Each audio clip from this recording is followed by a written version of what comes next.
The Blue Castle by Lucy Maud Montgomery. Narrated by Jeanette H. Kaymak. Chapters 9 through 14. Chapter 9. Uncle Herbert and Aunt Alberta's silver wedding was delicately referred to among the Sterlings during the following weeks as the time we first noticed poor Valancy was a little, you understand? Not for worlds would any of the Sterlings have said out and out at first that Valancy had gone mildly insane, or even that her mind was slightly deranged. Uncle Benjamin was considered to have gone entirely too far when he had ejaculated, "She's dippy. I tell you, she's dippy," and was only excused because of the outrageousness of Valancy's conduct at the aforesaid wedding dinner. But Mrs. Frederick and Cousin Stickles had noticed a few things that made them uneasy before the dinner. It had begun with the rose bush, of course, and Valancy never was really quite right again. She did not seem to worry in the least over the fact that her mother was not speaking to her.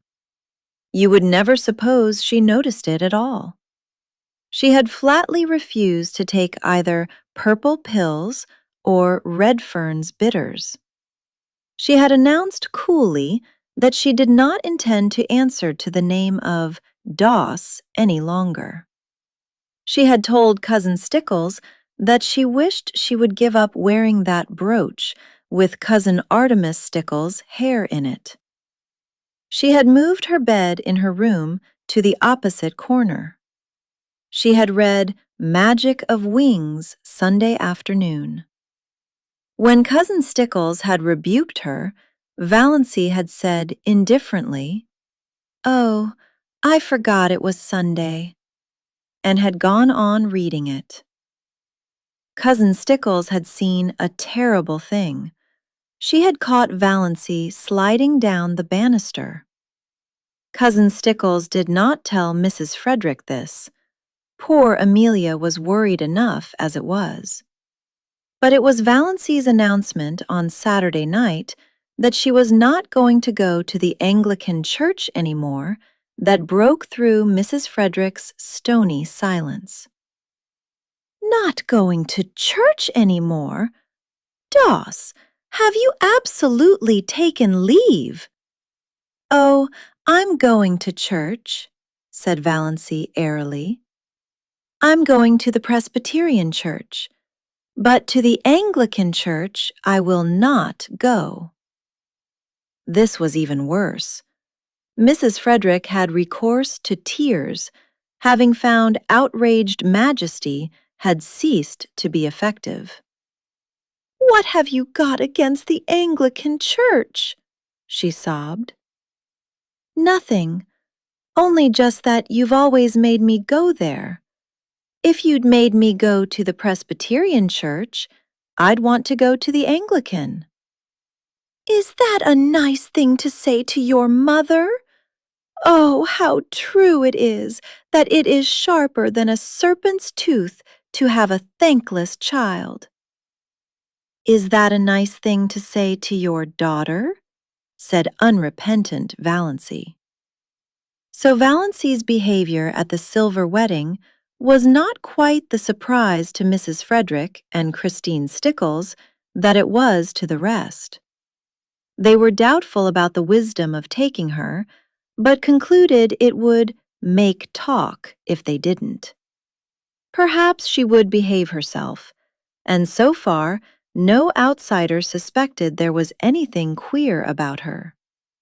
By a special mercy of Providence, it had poured torrents Sunday morning, so Valancy had not carried out her hideous threat of going to the Presbyterian church. Valancy would not have cared in the least if they had left her at home.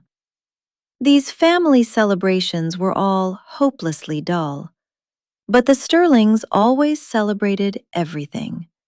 It was a long-established custom. Even Mrs. Frederick gave a dinner party on her wedding anniversary, and Cousin Stickles had friends in to supper on her birthday. Valancy hated these entertainments because they had to pinch and save and contrive for weeks afterwards to pay for them. But she wanted to go to the silver wedding. It would hurt Uncle Herbert's feelings if she stayed away, and she rather liked Uncle Herbert.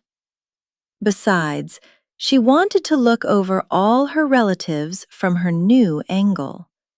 It would be an excellent place to make public her Declaration of Independence if occasion offered. "Put on your brown silk dress," said Mrs. Sterling. As if there were anything else to put on.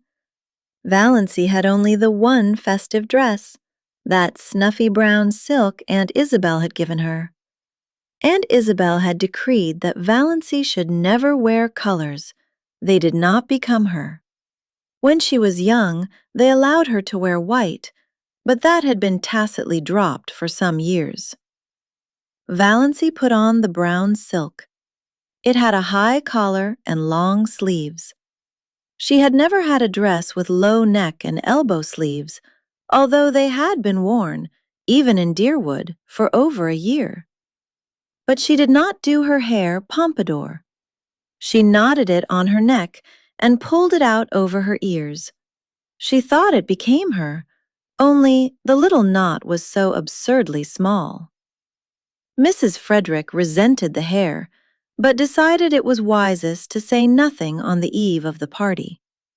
It was so important that Valancy should be kept in good humor, if possible, until it was over. Mrs. Frederick did not reflect that this was the first time in her life that she had thought it necessary to consider Valancy's humors. But then, Valancy had never been queer before. On their way to Uncle Herbert's, Mrs. Frederick and Cousin Stickles walking in front, Valancy trotting meekly along behind, Roaring Abel drove past them, drunk as usual, but not in the roaring stage, just drunk enough to be excessively polite. He raised his disreputable old tartan cap with the air of a monarch saluting his subjects and swept them a grand bow. Mrs. Frederick and Cousin Stickles dared not cut Roaring Abel altogether. He was the only person in Deerwood who could be got to do odd jobs of carpentering and repairing when they needed to be done, so it would not do to offend him. But they responded with only the stiffest, slightest of bows. Roaring Abel must be kept in his place. Valancy, behind them, did a thing they were fortunately spared seeing. She smiled gaily and waved her hand to Roaring Abel. Why not? She had always liked the old sinner. He was such a jolly, picturesque, unashamed reprobate, and stood out against the drab respectability of Deerwood and its customs like a flame-red flag of revolt and protest. Only a few nights ago, Abel had gone through Deerwood in the wee smaws, shouting oaths at the top of his stentorian voice, which could be heard for miles, and lashing his horse into a furious gallop as he tore along prim, proper Elm Street. "Yelling and blaspheming like a fiend," shuddered Cousin Stickles at the breakfast table. "I cannot understand why the judgment of the Lord has not fallen upon that man long ere this," said Mrs. Frederick petulantly, as if she thought Providence was very dilatory and ought to have a gentle reminder. "He'll be picked up dead some morning. He'll fall under his horse's hoofs and be trampled to death," said Cousin Stickles reassuringly. Valancy had said nothing, of course, but she wondered to herself if Roaring Abel's periodical sprees were not his futile protest against the poverty and drudgery and monotony of his existence. She went on dream sprees in her blue castle. Roaring Abel, having no imagination, could not do that. His escapes from reality had to be concrete. So she waved at him today with a sudden fellow feeling, and Roaring Abel, not too drunk to be astonished, nearly fell off his seat in his amazement. By this time they had reached Maple Avenue and Uncle Herbert's house, a large, pretentious structure peppered with meaningless bay windows and excrescent porches. A house that always looked like a stupid, prosperous, self-satisfied man with warts on his face. "A house like that," said Valancy solemnly, "is a blasphemy." Mrs. Frederick was shaken to her soul. What had Valancy said? Was it profane? Or only just queer? Mrs. Frederick took off her hat in Aunt Alberta's spare room with trembling hands. She made one more feeble attempt to avert disaster. She held Valancy back on the landing as Cousin Stickles went downstairs. "Won't you try to remember you're a lady?" she pleaded. "Oh, if there were only any hope of being able to forget it," said Valancy wearily. Mrs. Frederick felt that she had not deserved this from Providence. Chapter 10. "Bless this food to our use, and consecrate our lives to thy service," said Uncle Herbert briskly. Aunt Wellington frowned. She always considered Herbert's graces entirely too short and flippant. A grace, to be a grace in Aunt Wellington's eyes, had to be at least 3 minutes long and uttered in an unearthly tone between a groan and a chant. As a protest, she kept her head bent a perceptible time after all the rest had been lifted. When she permitted herself to sit upright, she found Valancy looking at her. Ever afterwards, Aunt Wellington averred that she had known from that moment that there was something wrong with Valancy. In those queer, slanted eyes of hers, we should always have known she was not entirely right with eyes like that. There was an odd gleam of mockery and amusement, as if Valancy were laughing at her. Such a thing was unthinkable, of course. Aunt Wellington at once ceased to think it. Valancy was enjoying herself. She had never enjoyed herself at a family reunion before. In social functions, as in childish games, she had only filled in. Her clan had always considered her very dull. She had no parlor tricks, and she had been in the habit of taking refuge from the boredom of family parties in her blue castle, which resulted in an absent-mindedness that increased her reputation for dullness and vacuity. "She has no social presence whatever," Aunt Wellington had decreed once and for all. Nobody dreamed that Valancy was dumb in their presence merely because she was afraid of them. Now she was no longer afraid of them. The shackles had been stricken off her soul. She was quite prepared to talk if occasion offered. Meanwhile, she was giving herself such freedom of thought as she had never dared to take before. She let herself go with a wild, inner exultation as Uncle Herbert carved the turkey. Uncle Herbert gave Valancy a second look that day. Being a man, he didn't know what she had done to her hair, but he thought surprisedly that Doss was not such a bad-looking girl after all, and he put an extra piece of white meat on her plate. "What herb is most injurious to a young lady's beauty?"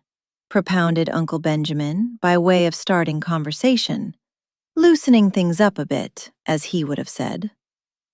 Valancy, whose duty it was to say, "What?" did not say it.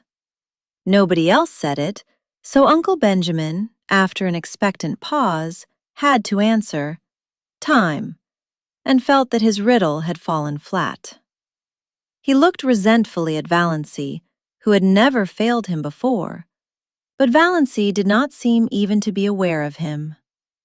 She was gazing around the table, examining relentlessly every one in this depressing assembly of sensible people, and watching their little squirms with a detached, amused smile. So these were the people she had always held in reverence and fear. She seemed to see them with new eyes. Big, capable, patronizing, voluble Aunt Mildred, who thought herself the cleverest woman in the clan, her husband a little lower than the angels, and her children wonders.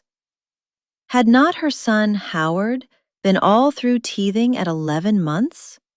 And could she not tell you the best way to do everything, from cooking mushrooms to picking up a snake? What a bore she was! What ugly moles she had on her face! Cousin Gladys, who was always praising her son, who had died young, and always fighting with her living one. She had neuritis, or what she called neuritis. It jumped about from one part of her body to another. It was a convenient thing. If anybody wanted her to go somewhere she didn't want to go, she had neuritis in her legs. And always, if any mental effort was required, she could have neuritis in her head. You can't think with neuritis in your head, my dear. What an old humbug you are, thought Valency impiously. Aunt Isabel. Valency counted her chins. Aunt Isabel was the critic of the clan. She had always gone about squashing people flat. More members of it than Valency were afraid of her.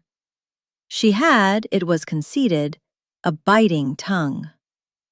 I wonder what would happen to your face if you ever smiled, speculated Valency, unblushingly. Second cousin Sarah Taylor, with her great, pale, expressionless eyes, who was noted for the variety of her pickle recipes and for nothing else.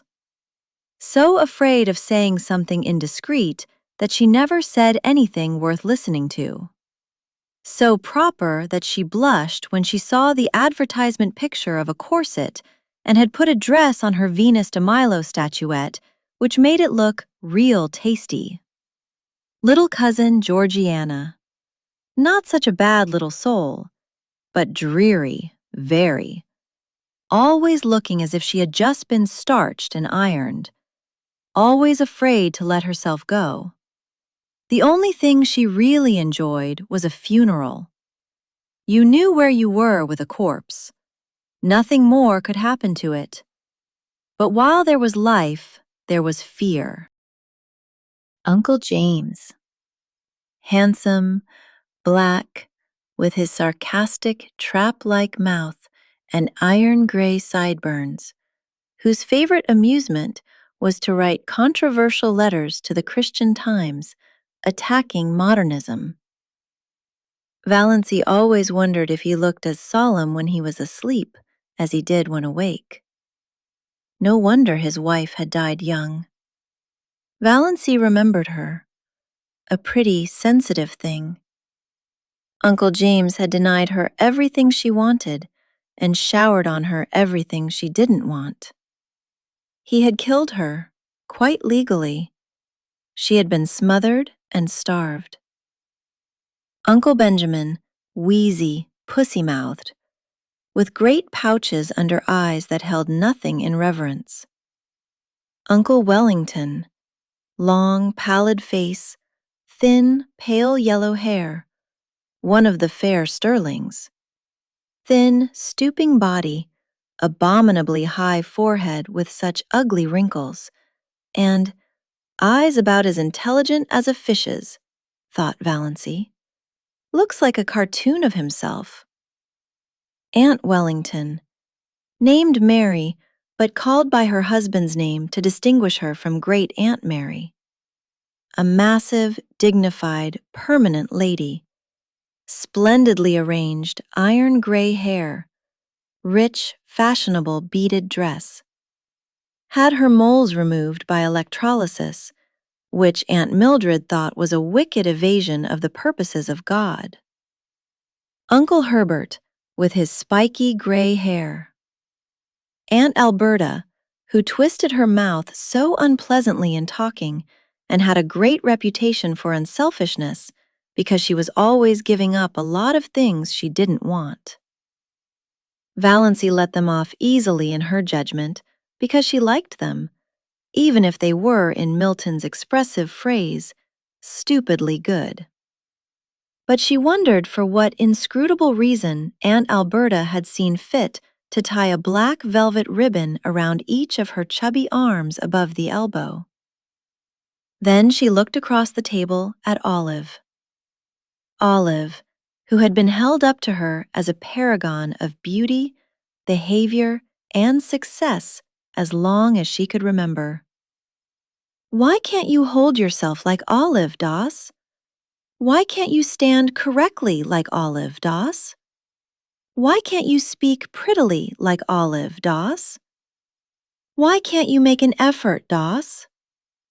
Valancy's elfin eyes lost their mocking glitter and became pensive and sorrowful. You could not ignore or disdain Olive. It was quite impossible to deny that she was beautiful and effective, and sometimes she was a little intelligent. Her mouth might be a trifle heavy. She might show her fine, white, regular teeth rather too lavishly when she smiled. But when all was said and done, Olive justified Uncle Benjamin's summing up, a stunning girl. Yes, Valancy agreed in her heart. Olive was stunning. Rich, golden brown hair, elaborately dressed, with a sparkling bandeau holding its glossy puffs in place. Large, brilliant blue eyes and thick, silken lashes. Face of rose and bare neck of snow rising above her gown. Great pearl bubbles in her ears. The blue-white diamond flame on her long, smooth, waxen finger with its rosy, pointed nail. Arms of marble, gleaming through green chiffon and shadow lace. Valancy felt suddenly thankful that her own scrawny arms were decently swathed in brown silk. Then she resumed her tabulation of Olive's charms. Tall, queenly, confident, everything that Valancy was not. Dimples, too, in cheeks and chin. A woman with dimples always gets her own way, thought Valancy, in a recurring spasm of bitterness at the fate which had denied her even one dimple. Olive was only a year younger than Valancy, though a stranger would have thought that there was at least 10 years between them. But nobody ever dreaded old maidenhood for her. Olive had been surrounded by a crowd of eager beaux since her early teens, just as her mirror was always surrounded by a fringe of cards, photographs, programs, and invitations. At 18, when she had graduated from Havergal College, Olive had been engaged to Will Desmond, lawyer in embryo. Will Desmond had died, and Olive had mourned for him properly for 2 years. When she was 23, she had a hectic affair with Donald Jackson. But Aunt and Uncle Wellington disapproved of that, and in the end, Olive dutifully gave him up. Nobody in the Sterling clan, whatever outsiders might say, hinted that she did so because Donald himself was cooling off. However that might be, Olive's third venture met with everybody's approval. Cecil Price was clever and handsome and one of the Port Lawrence Prices. Olive had been engaged to him for 3 years.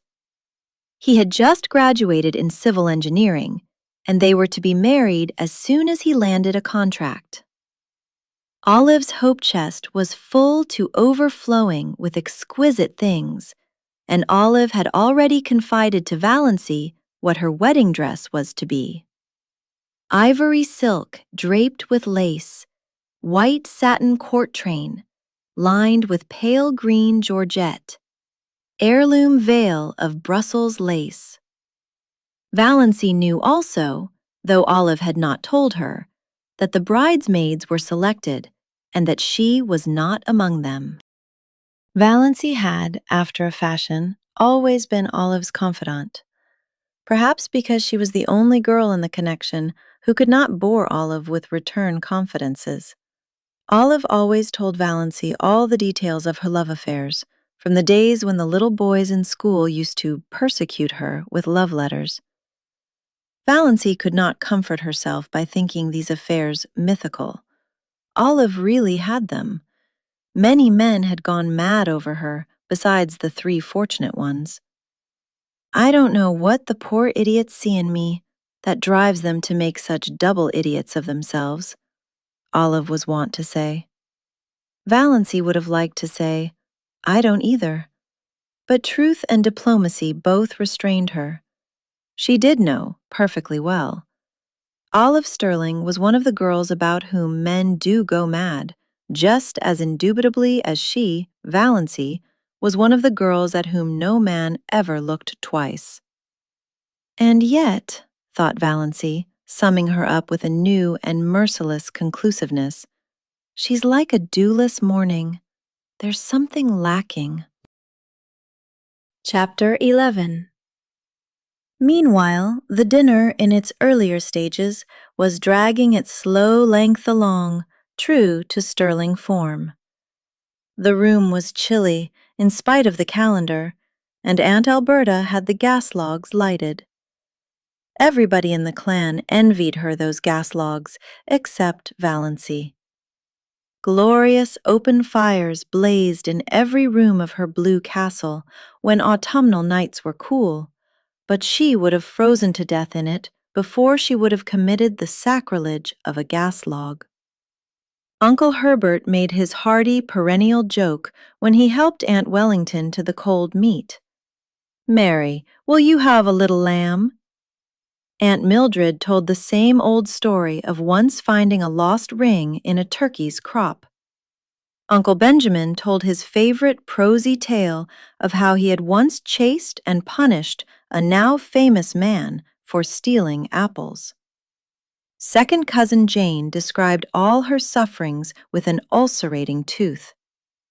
Aunt Wellington admired the pattern of Aunt Alberta's silver teaspoons and lamented the fact that one of her own had been lost. "It spoiled the set. I could never get it matched.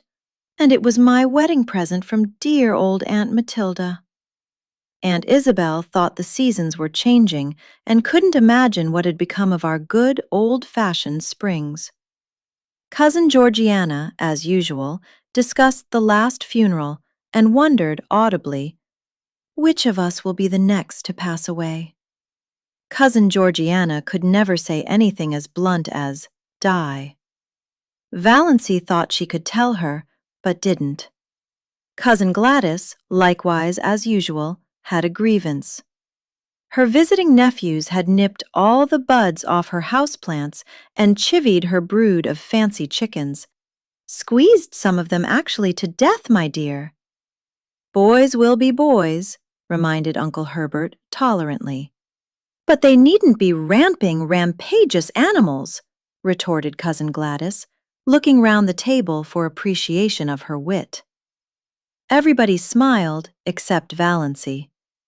Cousin Gladys remembered that. A few minutes later, when Ellen Hamilton was being discussed, Cousin Gladys spoke of her as one of those shy, plain girls who can't get husbands, and glanced significantly at Valency. Uncle James thought the conversation was sagging to a rather low plane of personal gossip.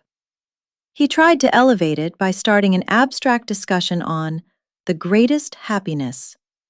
Everybody was asked to state his or her idea of the greatest happiness. Aunt Mildred thought the greatest happiness, for a woman, was to be a loving and beloved wife and mother. Aunt Wellington thought it would be to travel in Europe. Olive thought it would be to be a great singer like Tetrazzini.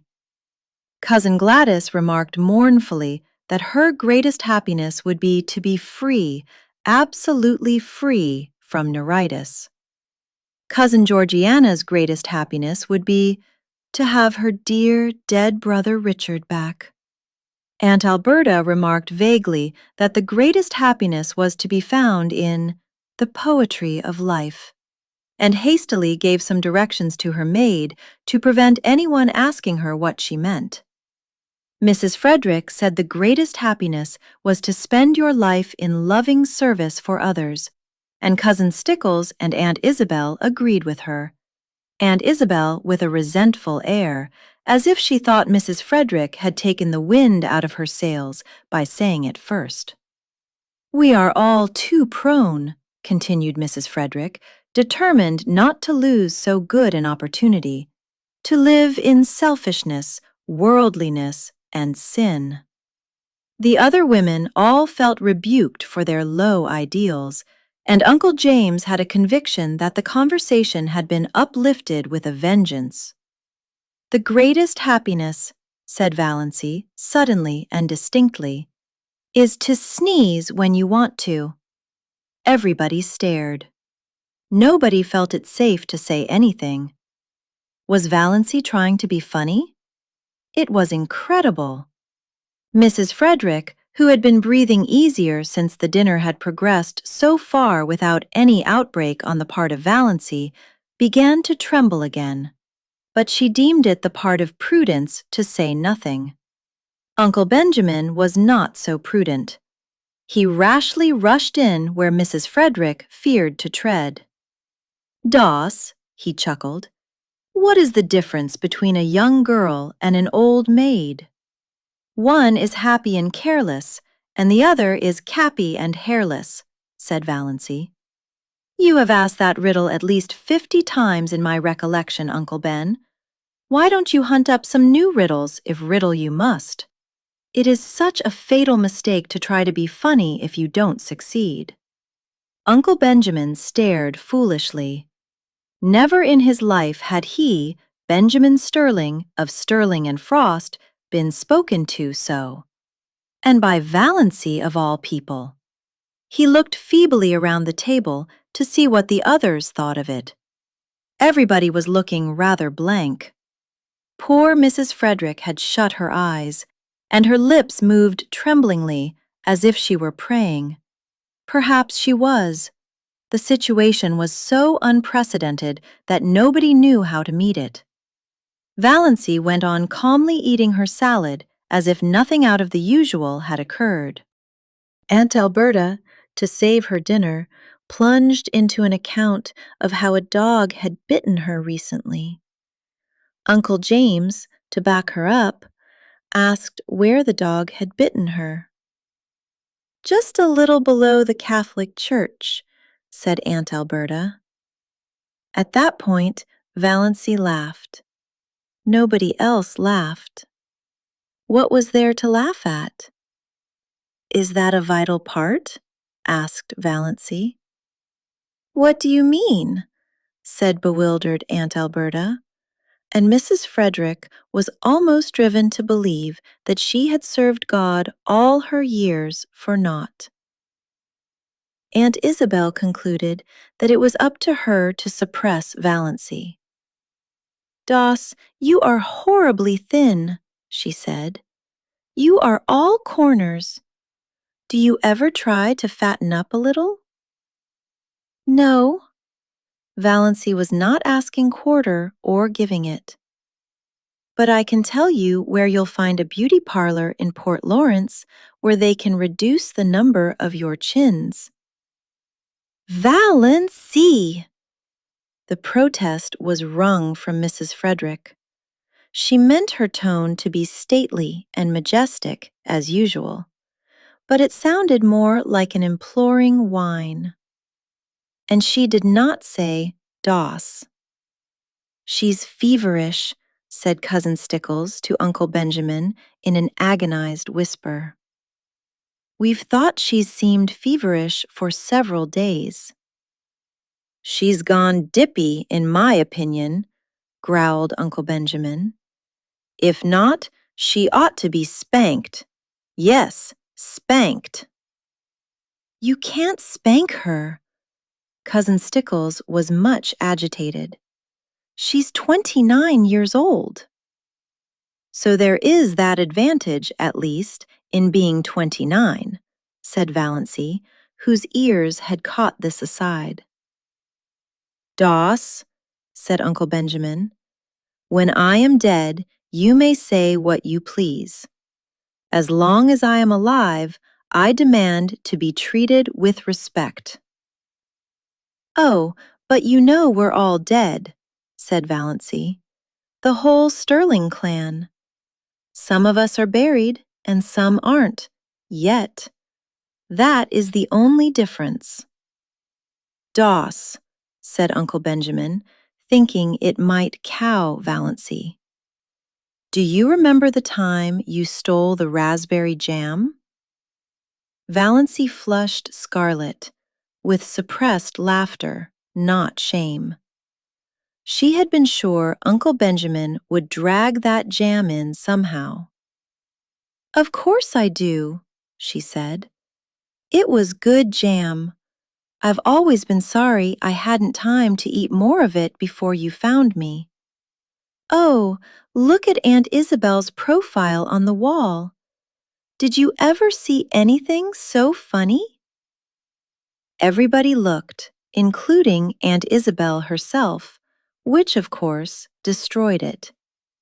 But Uncle Herbert said kindly, I wouldn't eat any more if I were you, Doss. It isn't that I grudge it, but don't you think it would be better for yourself? Your stomach seems a little out of order. Don't worry about my stomach, old dear, said Valancy. It is all right. I'm going to keep right on eating. It's so seldom I get the chance of a satisfying meal. It was the first time anyone had been called Old Dear in Deerwood. The Sterlings thought Valancy had invented the phrase, and they were afraid of her from that moment. There was something so uncanny about such an expression. But in poor Mrs. Frederick's opinion, the reference to a satisfying meal was the worst thing Valancy had said yet. Valancy had always been a disappointment to her. Now she was a disgrace. She thought she would have to get up and go away from the table. Yet she dared not leave Valancy there. Aunt Alberta's maid came in to remove the salad plates and bring in the dessert. It was a welcome diversion. Everybody brightened up with a determination to ignore Valancy and talk as if she wasn't there. Uncle Wellington mentioned Barney Snaith. Eventually, somebody did mention Barney Snaith at every Sterling function, Valancy reflected. Whatever he was an individual that could not be ignored. She resigned herself to listen. There was a subtle fascination in the subject for her, though she had not yet faced this fact. She could feel her pulses beating to her fingertips. Of course, they abused him. Nobody ever had a good word to say of Barney Snaith. All the old, wild tales were canvassed. The defaulting cashier, counterfeiter, infidel, murderer in hiding legends were thrashed out. Uncle Wellington was very indignant that such a creature should be allowed to exist at all in the neighborhood of Deerwood. He didn't know what the police at Port Lawrence were thinking of. Everybody would be murdered in their beds some night. It was a shame that he should be allowed to be at large after all that he had done. What has he done? Asked Valancy suddenly. Uncle Wellington stared at her, forgetting that she was to be ignored. Done? Done? He's done everything. "What has he done?" repeated Valancy inexorably. "What do you know that he has done? You're always running him down. And what has ever been proved against him?" "I don't argue with women," said Uncle Wellington, "and I don't need proof. When a man hides himself up there on an island in Muskoka year in and year out, and nobody can find out where he came from or how he lives or what he does there, that's proof enough. Find a mystery, and you find a crime." "The very idea of a man named Snaith," said second cousin Sarah. "Why, the name itself is enough to condemn him." "I wouldn't like to meet him in a dark lane," shivered cousin Georgiana. "What do you suppose he would do to you?" asked Valancy. "Murder me," said cousin Georgiana solemnly. "Just for the fun of it?" suggested Valancy. "Exactly," said cousin Georgiana unsuspiciously. "When there is so much smoke, there must be some fire. I was afraid he was a criminal when he came here first. I felt he had something to hide. I am not often mistaken in my intuitions." "Criminal? Of course he's a criminal," said Uncle Wellington. "Nobody doubts it," glaring at Valancy. "Why, they say he served a term in the penitentiary for embezzlement. I don't doubt it. And they say he's in with that gang that are perpetrating all those bank robberies round the country." "Who say?" asked Valancy. Uncle Wellington nodded his ugly forehead at her. What had got into this confounded girl anyway? He ignored the question. "He has the identical look of a jailbird," snapped Uncle Benjamin. "I noticed it the first time I saw him." "A fellow by the hand of nature marked, quoted and signed to do a deed of shame," declaimed Uncle James. He looked enormously pleased over managing to work that quotation in at last. He had been waiting all his life for the chance. "One of his eyebrows is an arch, and the other is a triangle," said Valancy. "Is that why you think him so villainous?" Uncle James lifted his eyebrows. Generally, when Uncle James lifted his eyebrows, the world came to an end. This time, it continued to function. "How do you know his eyebrows so well, Doss?" asked Olive, a trifle maliciously. Such a remark would have covered Valancy with confusion 2 weeks ago, and Olive knew it. "Yes, how?" demanded Aunt Wellington. "I've seen him twice, and I looked at him closely," said Valancy composedly. "I thought his face the most interesting one I ever saw." "There is no doubt there is something fishy in the creature's past life," said Olive, who began to think she was decidedly out of the conversation, which had centered so amazingly around Valancy. "But he can hardly be guilty of everything he's accused of, you know." Valancy felt annoyed with Olive. Why should she speak up in even this qualified defense of Barney Snaith? What had she to do with him? For that matter, what had Valancy? But Valancy did not ask herself this question. "They say he keeps dozens of cats in that hut up back on Mistawese," said second cousin Sarah Taylor, by way of appearing not entirely ignorant of him. Cats. It sounded quite alluring to Valancy in the plural. She pictured an island in Muskoka haunted by pussies. "That alone shows there is something wrong with him," decreed Aunt Isabel. "People who don't like cats," said Valancy, attacking her dessert with a relish, always seem to think that there is some peculiar virtue in not liking them. "The man hasn't a friend except Roaring Abel," said Uncle Wellington. "And if Roaring Abel had kept away from him, as everybody else did, it would have been better for some members of his family." Uncle Wellington's rather lame conclusion was due to a marital glance from Aunt Wellington reminding him of what he had almost forgotten, that there were girls at the table.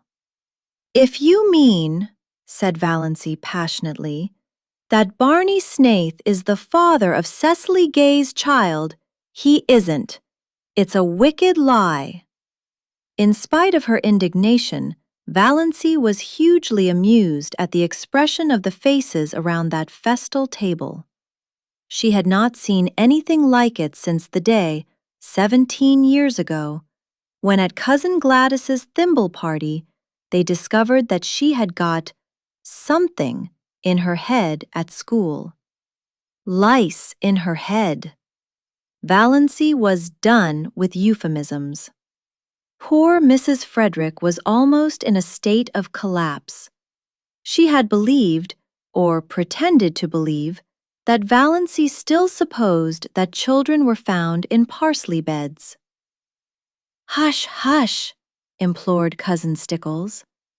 "I don't mean to hush," said Valancy perversely. "I've hush-hushed all my life. I'll scream if I want to. Don't make me want to.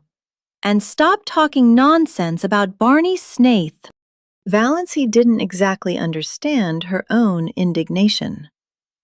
What did Barney Snaith's imputed crimes and misdemeanors matter to her?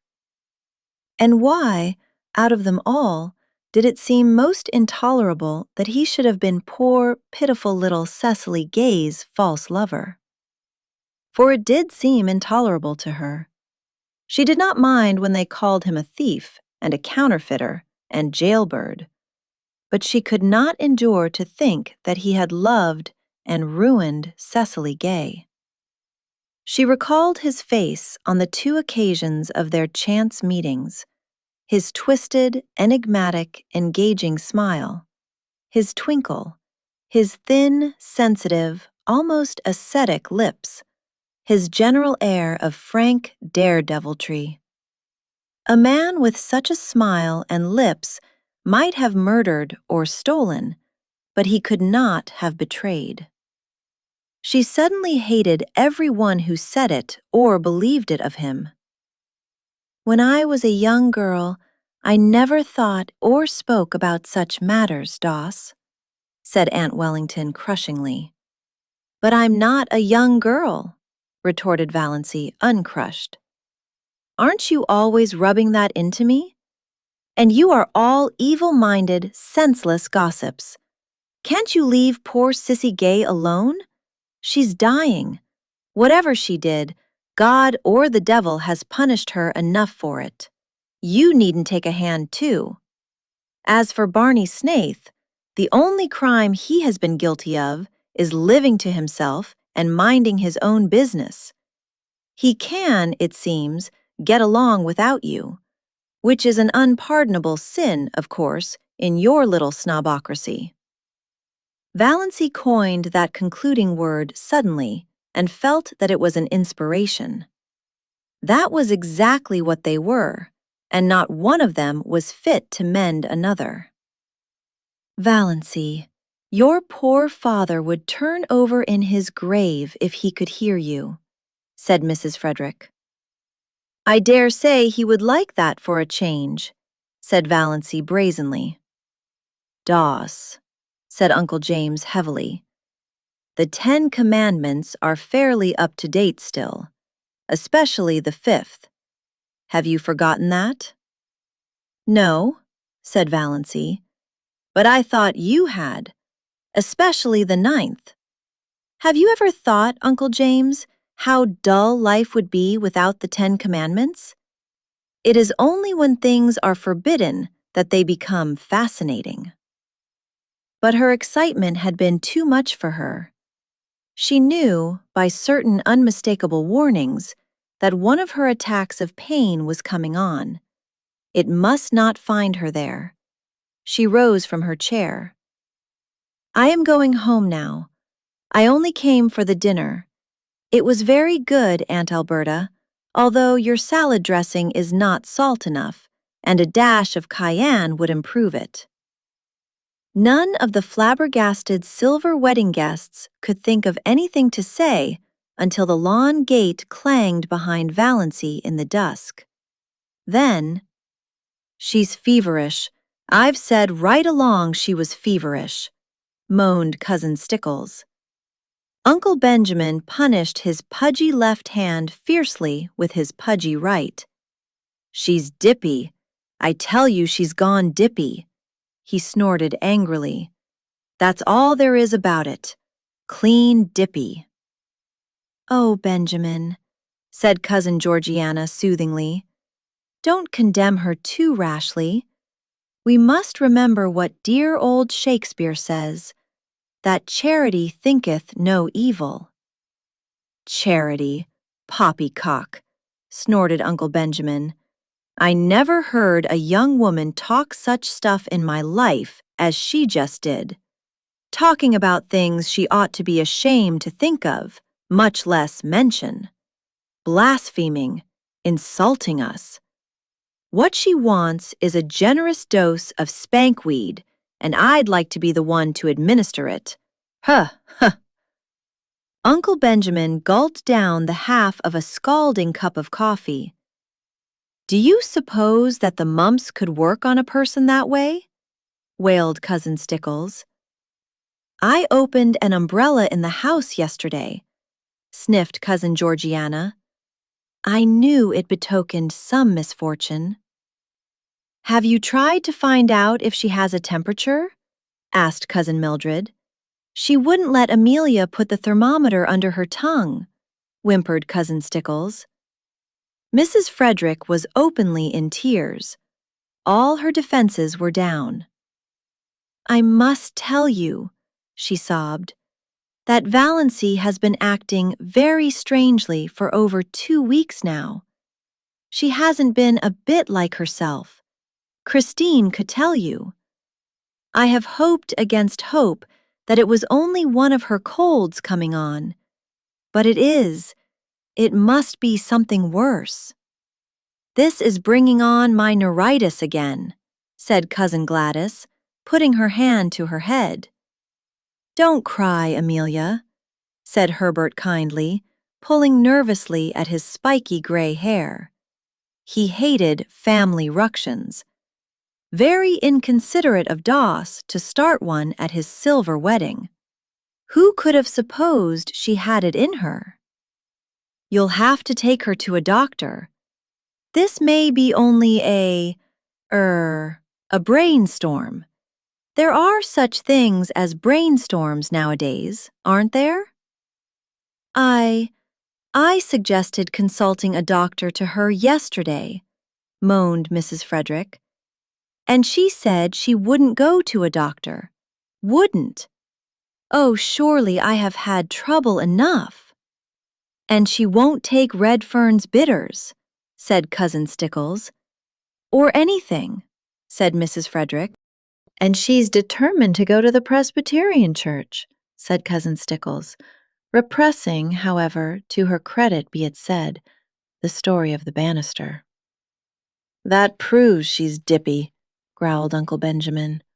"I noticed something strange about her the minute she came in today. I noticed it before today." Uncle Benjamin was thinking of Mirazh. "Everything she said today showed an unbalanced mind. That question, was it a vital part? Was there any sense at all in that remark? None whatever. There never was anything like that in the Sterlings.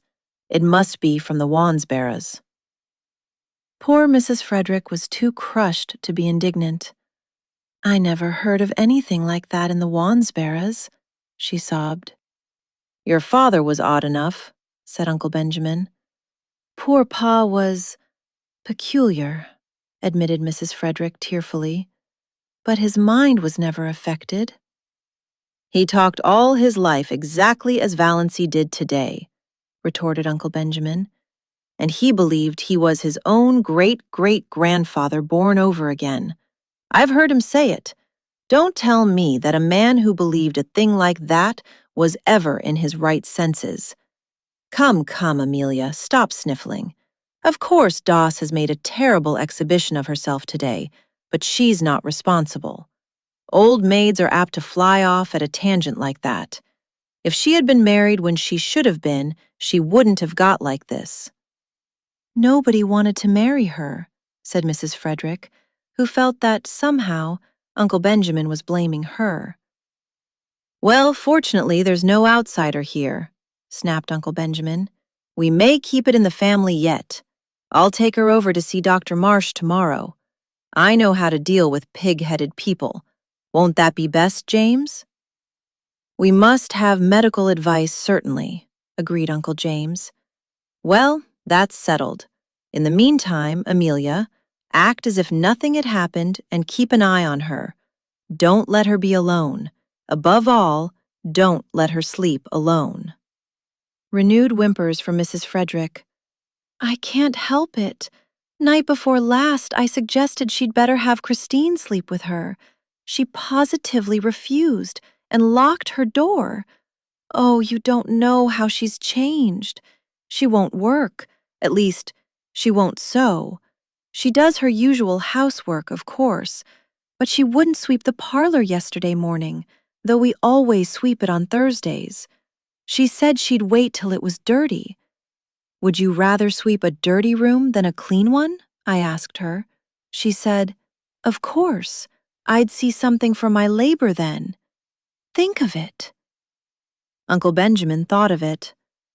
"The jar of potpourri," Cousin Stickles pronounced it as spelled, "has disappeared from her room. I found the pieces in the next lot. She won't tell us what happened to it." "I should never have dreamed it of Doss," said Uncle Herbert. "She has always seemed such a quiet, sensible girl, a bit backward, but sensible." "The only thing you can be sure of in this world is the multiplication table," said Uncle James, feeling cleverer than ever.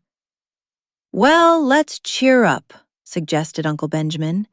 "Why are chorus girls like fine stock raisers?" "Why?" asked Cousin Stickles, since it had to be asked and Valancy wasn't there to ask it. "Like to exhibit calves," chuckled Uncle Benjamin. Cousin Stickles thought Uncle Benjamin a little indelicate, before Olive, too. But then, he was a man. Uncle Herbert was thinking that things were rather dull now that Doss had gone. Chapter 12. Valancy hurried home through the faint blue twilight. Hurried too fast, perhaps. The attack she had when she thankfully reached the shelter of her own room was the worst yet. It was really very bad. She might die in one of those spells. It would be dreadful to die in such pain. Perhaps this was death. Valancy felt pitifully alone. When she could think at all, she wondered what it would be like to have someone with her who could sympathize, someone who really cared, just to hold her hand tight, if nothing else, someone just to say, "Yes, I know. It's dreadful. Be brave. You'll soon be better." Not someone merely fussy and alarmed, not her mother or Cousin Stickles. Why did the thought of Barney Snaith come into her mind? Why did she suddenly feel, in the midst of this hideous loneliness of pain, that he would be sympathetic, sorry for anyone that was suffering? Why did he seem to her like an old, well-known friend? Was it because she had been defending him, standing up to her family for him? She was so bad at first that she could not even get herself a dose of Dr. Trent's prescription. But eventually she managed it, and soon after, relief came. The pain left her, and she lay on her bed, spent, exhausted, in a cold perspiration. Oh, that had been horrible. She could not endure many more attacks like that. One didn't mind dying if death could be instant and painless. But to be hurt so in dying? Suddenly she found herself laughing. That dinner had been fun, and it had all been so simple. She had merely said the things she had always thought. Their faces, oh, their faces. Uncle Benjamin, poor, flabbergasted Uncle Benjamin. Valancy felt quite sure he would make a new will that very night. Olive would get Valancy's share of his fat hoard. Olive had always got Valancy's share of everything. Remember the dust pile. To laugh at her clan as she had always wanted to laugh was all the satisfaction she could get out of life now. But she thought it was rather pitiful that it should be so. Might she not pity herself a little when nobody else did? Valancy got up and went to her window. The moist, beautiful wind blowing across groves of young-leafed wild trees touched her face with the caress of a wise, tender old friend.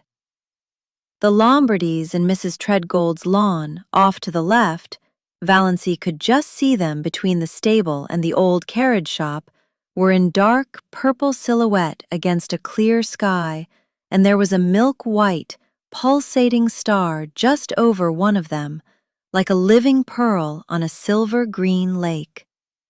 Far beyond the station were the shadowy, purple-hooded woods around Lake Mistawis.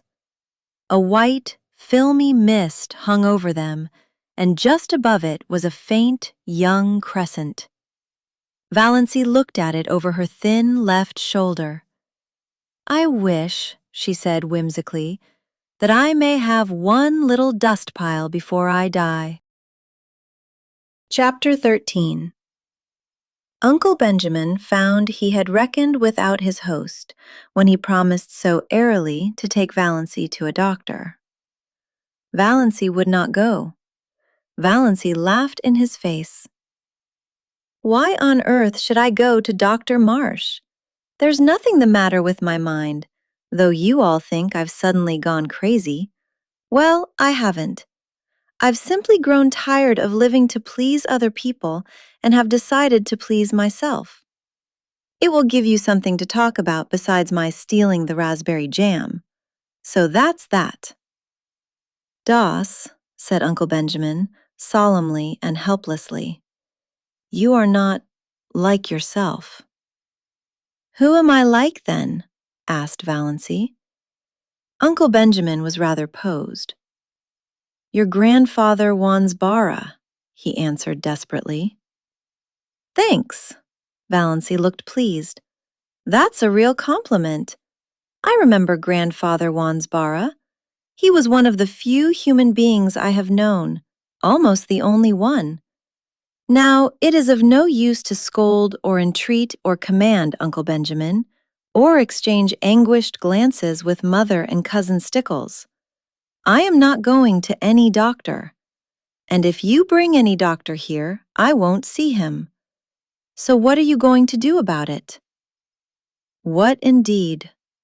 It was not seemly, or even possible, to hail Valancy doctor-wards by physical force. And in no other way could it be done, seemingly.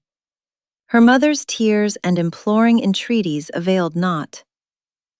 "Don't worry, Mother," said Valancy, lightly but quite respectfully.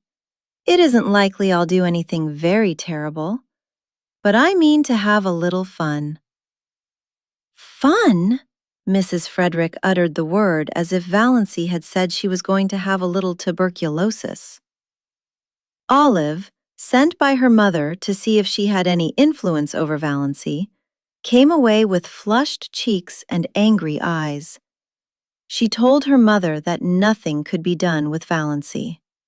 After she, Olive, had talked to her just like a sister, tenderly and wisely, all Valancy had said, narrowing her funny eyes to mere slips, was, "I don't show my gums when I laugh." More as if she were talking to herself than to me. Indeed, Mother, all the time I was talking to her, she gave me the impression of not really listening. And that wasn't all.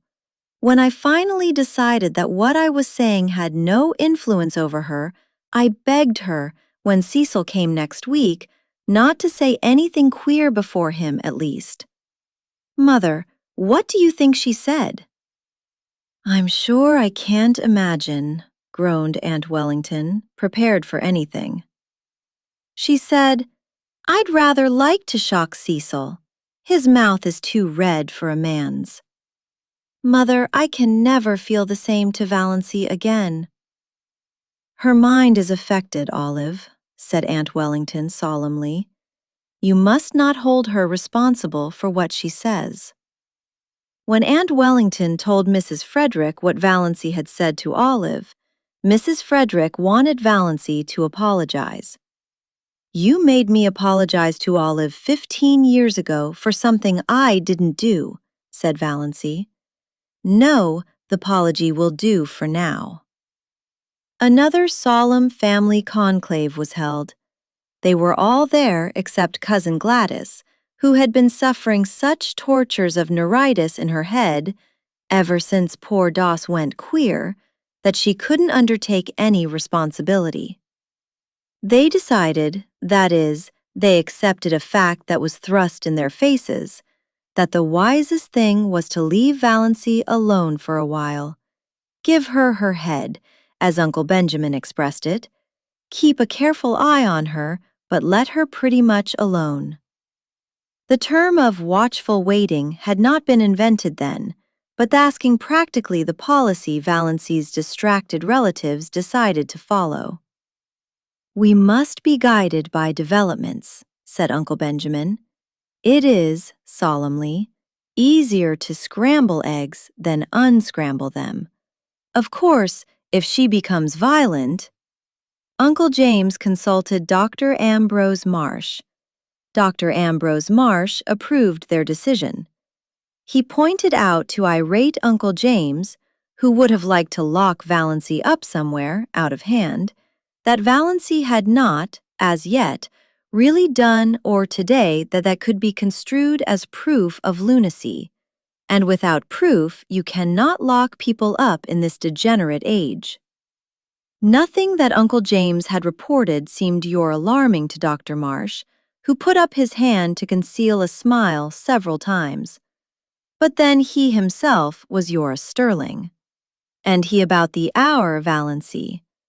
Uncle James stalked out and drove back to Deerwood, thinking that Ambrose Marsh wasn't much of a doctor after all, and that Adelaide Sterling might have done better for herself. Chapter 14. Life cannot stop because tragedy enters it. Meals must be made ready, though a son dies, and porches must be repaired, even if your only daughter is going out of her mind. Mrs. Frederick, in her systematic way, had long ago appointed the second week in June for the repairing of the front porch, the roof of which was sagging dangerously. Roaring Abel had been engaged to do it many moons before, and Roaring Abel promptly appeared on the morning of the first day of the second week and fell to work. Of course, he was drunk. Roaring Abel was never anything but drunk. But he was only in the first stage, which made him talkative and genial. The odor of whiskey on his breath nearly drove Mrs. Frederick and Cousin Stickles wild at dinner. Even Valency, with all her emancipation, did not like it. But she liked Abel, and she liked his vivid, eloquent talk, and after she washed the dinner dishes, she went out and sat on the steps and talked to him. Mrs. Frederick and Cousin Stickles thought it a terrible proceeding, but what could they do? Valency only smiled mockingly at them when they called her in, and did not go. It was so easy to defy once you got started. The first step was the only one that really counted. They were both afraid to say anything more to her, lest she might make a scene before Roaring Abel, who would spread it all over the country with his own characteristic comments and exaggerations. It was too cold a day, in spite of the June sunshine, for Mrs. Frederick to sit at the dining room window and listen to what was said. She had to shut the window, and Valancy and Roaring Abel had their talk to themselves. But if Mrs. Frederick had known what the outcome of that talk was to be, she would have prevented it, if the porch was never repaired. Valancy sat on the steps, defiant of the chill breeze of this cold June, which had made Aunt Isabel aver the seasons were changing. She did not care whether she caught a cold or not. It was delightful to sit there in that cold, beautiful, fragrant world and feel free. She filled her lungs with the clean, lovely wind and held out her arms to it and let it tear her hair to pieces while she listened to Roaring Abel, who told her his troubles between intervals of hammering gaily in time to his Scotch songs. Valancy liked to hear him. Every stroke of his hammer fell true to the note.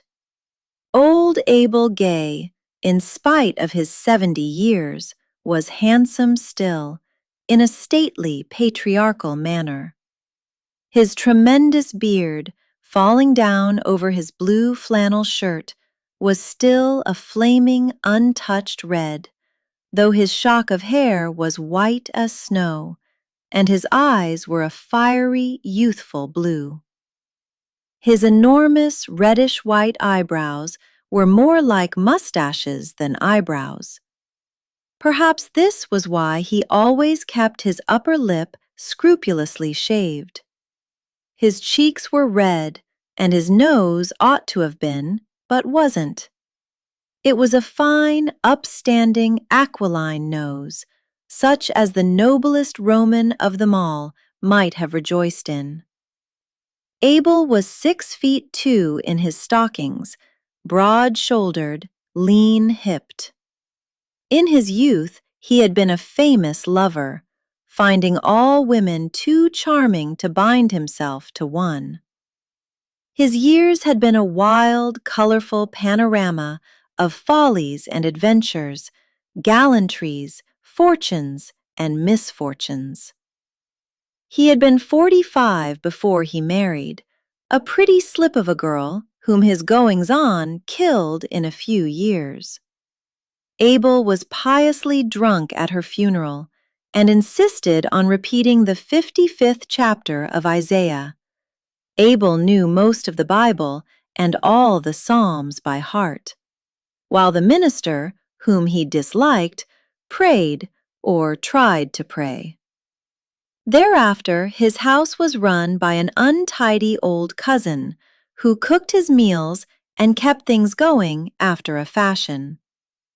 In this unpromising environment, little Cecilia Gay had grown up. Valancy had known Sissy Gay fairly well in the democracy of the public school, though Sissy had been 3 years younger than she. After they left school, their paths diverged, and she had seen nothing of her. Old Abel was a Presbyterian. That is, he got a Presbyterian preacher to marry him, baptize his child, and bury his wife. And he knew more about Presbyterian theology than most ministers, which made him a terror to them in arguments. But Roaring Abel never went to church. Every Presbyterian minister who had been in Deerwood had tried his hand once at reforming Roaring Abel, but he had not been pestered of late. Reverend Mr. Bentley had been in Deerwood for 8 years, but he had not sought out Roaring Abel since the first 3 months of his pastorate. He had called on Roaring Abel then and found him in the theological stage of drunkenness, which always followed the sentimental maudlin one and preceded the roaring, blasphemous one. The eloquently prayerful one, in which he realized himself temporarily and intensely as a sinner in the hands of an angry God, was the final one.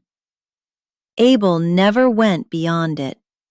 He generally fell asleep on his knees and awakened sober, but he had never been dead drunk in his life. He told Mr. Bentley that he was a sound Presbyterian and sure of his election. He had no sins that he knew of to repent of. Have you never done anything in your life that you are sorry for? Asked Mr. Bentley. Roaring Abel scratched his bushy white head and pretended to reflect. Well, yes, he said finally. There were some women I might have kissed and didn't. I've always been sorry for that. Mr. Bentley went out and went home. Abel had seen that Sissy was properly baptized, jovially drunk at the same time himself. He made her go to church and Sunday school regularly. The church people took her up, and she was in turn a member of the mission band, the Girls' Guild, and the Young Women's Missionary Society. She was a faithful, unobtrusive, sincere little worker. Everybody liked Sissy Gay and was sorry for her. She was so modest and sensitive and pretty in that delicate, elusive fashion of beauty which fades so quickly if life is not kept in it by love and tenderness. But then liking and pity did not prevent them from tearing her in pieces like hungry cats when the catastrophe came.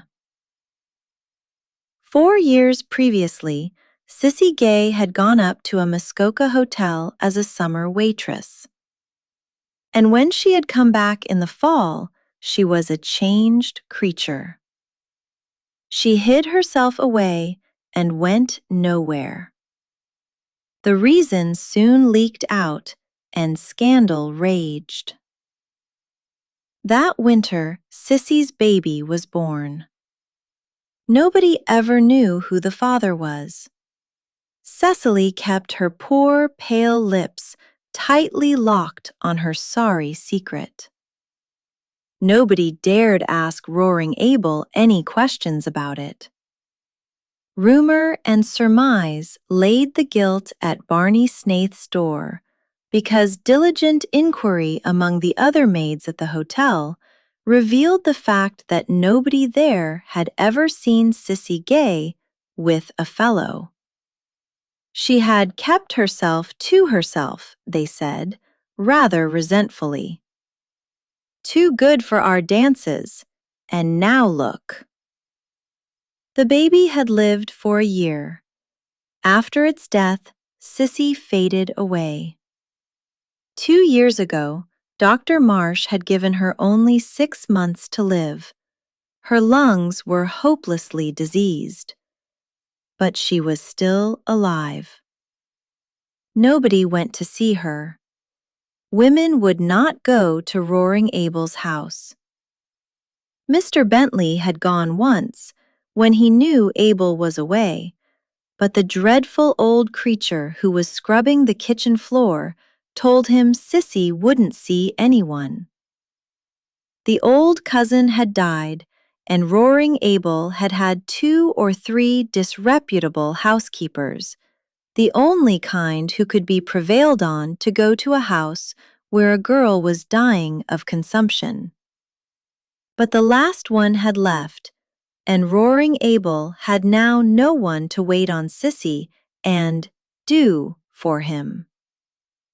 This was the burden of his plaint to Valency, and he condemned the hypocrites of Deerwood and its surrounding communities with some rich, meaty oaths that happened to reach Cousin Stickle's ears as she passed through the hall and nearly finished the poor lady. Was Valancy listening to that? Valancy hardly noticed the profanity. Her attention was focused on the horrible thought of poor, unhappy, disgraced little Sissy Gay, ill and helpless in that forlorn old house out on the Mistawi's road, without a soul to help or comfort her. And this in a nominally Christian community in the year of grace 19 and some odd. Do you mean to say that Sissy is all alone there now, with nobody to do anything for her? Nobody? Oh, she can move about a bit and get a bite and sup when she wants it, but she can't work. It's damned hard for a man to work hard all day and go home at night tired and hungry and cook his own meals. Sometimes I'm sorry I kicked old Rachel Edwards out. Abel described Rachel picturesquely. Her face looked as if it had wore out 100 bodies, and she moped. Talk about temper. Temper's nothing to moping. She was too slow to catch worms, and dirty, damned dirty. I ain't unreasonable. I know a man has to eat his peck before he dies, but she went over the limit. What do you suppose I saw that lady do? She'd made some pumpkin jam, had it on the table in glass jars with the tops off. The dog got up on the table and stuck his paw into one of them. What did she do? She just took hold of the dog and wrung the syrup off his paw back into the jar, then screwed the top on and set it in the pantry. I sets open the door and says to her, "Go." The dame went, and I fired the jars of pumpkin after her, 2 at a time. Thought I'd die laughing to see old Rachel run, with them pumpkin jars raining after her. She's told everywhere I'm crazy, so nobody'll come for love or money. But Sissy must have someone to look after her, insisted Valancy, whose mind was centered on this aspect of the case. She did not care whether Roaring Abel had anyone to cook for him or not, but her heart was wrung for Cecilia Gay. Oh, she gets on. Barney Snaith always drops in when he's passin' and does anything she wants done. Brings her oranges and flowers and things. There's a Christian for you. Yet that sanctimonious, snivelin' parcel of St. Andrew's people wouldn't be seen on the same side of the road with him. Their dogs'll go to heaven before they do. And their minister, slick as if the cat had licked him. There are plenty of good people, both in St. Andrew's and St. George's, who would be kind to Sissy if you would behave yourself, said Valancy severely. They're afraid to go near your place. Because I'm such a sad old dog? But I don't bite. Never bit anyone in my life. A few loose words spilled around don't hurt anyone. And I'm not asking people to come. Don't want 'em poking and prying about. What I want is a housekeeper. If I shaved every Sunday and went to church, I'd get all the housekeepers I'd want. I'd be respectable then. But what's the use of going to church when it's all settled by predestination? Tell me that, miss. Is it? Said Valancy. Yes. Can't get around it nohow. Wish I could. I don't want either heaven or hell for steady. Wish a man could have 'em mixed in equal proportions. Isn't that the way it is in this world? Said Valancy thoughtfully, but rather as if her thought was concerned with something else than theology. No, no, boomed Abel, striking a tremendous blow on a stubborn nail. "There's too much hell here. Entirely too much hell. That's why I get drunk so often. It sets you free for a little while. Free from yourself. Yes, by God, free from predestination. Ever try it?" "No, I've another way of getting free," said Valancy absently. "But about Sissy now. She must have someone to look after her." "What are you harping on Sis for? Seems to me you ain't bothered much about her up to now. You never even come to see her. And she used to like you so well." "I should have," said Valancy. "But never mind. You couldn't understand. The point is, you must have a housekeeper." "Where am I to get one? I can pay decent wages if I could get a decent woman. Do you think I like old hags?" "Will I do?" said Valancy. This brings chapters 9 through 14 to a close. Chapters 15 through 45 will continue here on the Blue Castle Project YouTube channel as a simple audiobook with a single image. I'm stepping away from the illustrated format for now due to financial constraints, as I'm unable to maintain the tools required to create this work. This is a temporary pause, not an ending. I fully intend to return and complete the project when I am able. Thank you for being here and for your support.